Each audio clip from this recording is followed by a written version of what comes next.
2 डिसेंबरला मतदान आहे असं आज जाहीर करण्यात आलेलं आहे. गेल्या वर्षभरामध्ये निवडणुका होणार याच्याबद्दल चर्चा होती. केव्हा होणार याच्याबद्दल उत्सुकता होती. एकदाची ती उत्सुकता संपली आणि आता निवडणुका त्याबद्दल जाहीर केलेल्या आहे. पण निवडणुका जाहीर केल्या निवडणूक आयोगाने तरी त्या संदर्भामध्ये अजून अनेक आक्षेप बाकी आहे. विरोधी पक्षाने गेल्या 2-3 महिन्यामध्ये मतदार याद्यांच्या संदर्भामध्ये अनेक आक्षेप नोंदवले.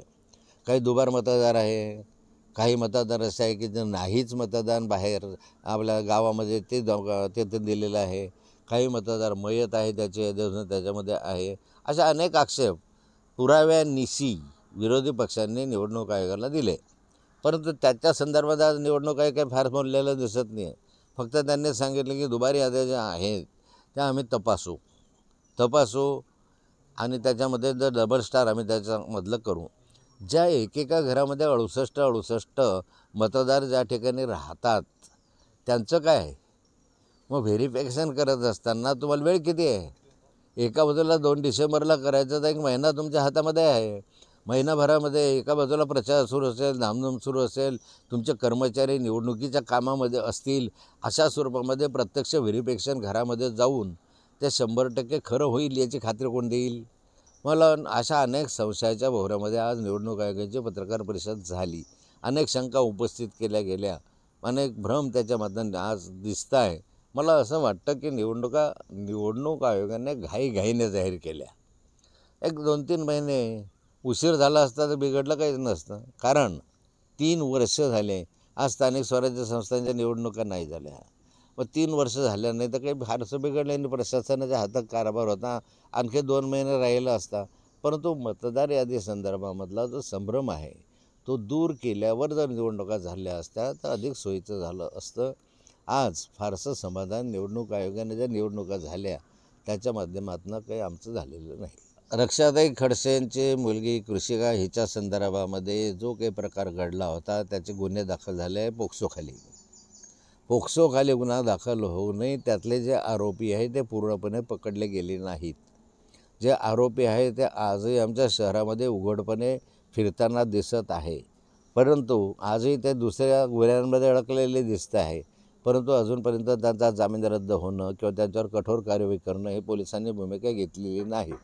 मला असं वाटतं की या केंद्रीय मंत्र्यांच्या संदर्भामध्ये एका आमदाराच्या संदर्भामधले ज्याच्या नातेवाईकाच्या संदर्भामध्ये जर ही भूमिका पोलिसांची असेल तर दुसऱ्याला काय न्याय मिळू शकेल याच्या संदर्भामध्ये.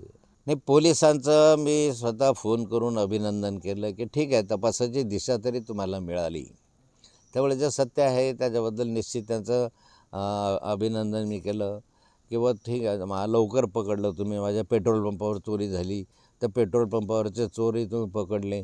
असे चोर त्या संदर्भामध्ये जसे नाथाभाऊची किंवा रक्षाताईच्या संदर्भामध्ये चोर पकडण्याच्या संदर्भामध्ये पोलिसांनी जी भूमिका घेतली आणि त्याच्या माध्यमातून जे यश मिळालं ते दुसऱ्या चोऱ्यांच्या संदर्भामध्ये मिळो अशी अपेक्षा व्यक्त केली. की आमच्याच पकडचा झाला हा योगायोग असं काय नाही, पण चांगलं काम झालं.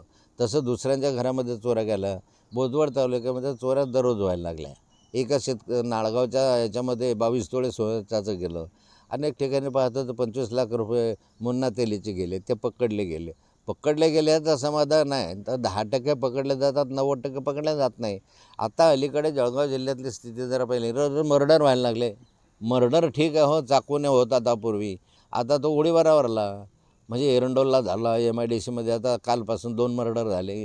गोळीबार म्हणजे रिव्हॉल्वर आज गल्लोगल्ली मिळायला लागलं अशी या जिल्ह्यामध्ये स्थिती आहे. चोर उचक्के बदमाश वाढत आहे. मी स्वतः पोलिसांना वारंवार सूचना देतो आहे. इकडे मटका चालू आहे, इतका जुगार चालू आहे, पण त्याच्या संदर्भात फार कारवाई होते. येतात लगेच होते, दुसऱ्या दिवशी परत चालू होते. मला माहिती आहे की आमच्या रावेर तालुक्यात, मुक्ताईनगर तालुक्यात कुठे कुठे जुगाराचे अड्डे सुरू आहे. म्हणजे मी मागे सांगितलं की जिल्हा परिषदेच्या माजी अध्यक्षाच्या घरामध्ये म्हणजे त्याच्या ह्याच्यामध्ये एअर कंडिशन असा जुगाराचा अड्डा आजही चालू आहे. आजही त्याच्याकडे काही पोलीस लक्ष देत नाही, आमच्याकडे चालू आहे. म्हणजे एका बाजूला पोलीस हप्ते घेण्यात मशगूल आहे आणि दुसऱ्या बाजूला चोऱ्या वाढलेल्या आहे. ह्याच्यावर नियंत्रण आणलं पोलिसांचं काम आहे.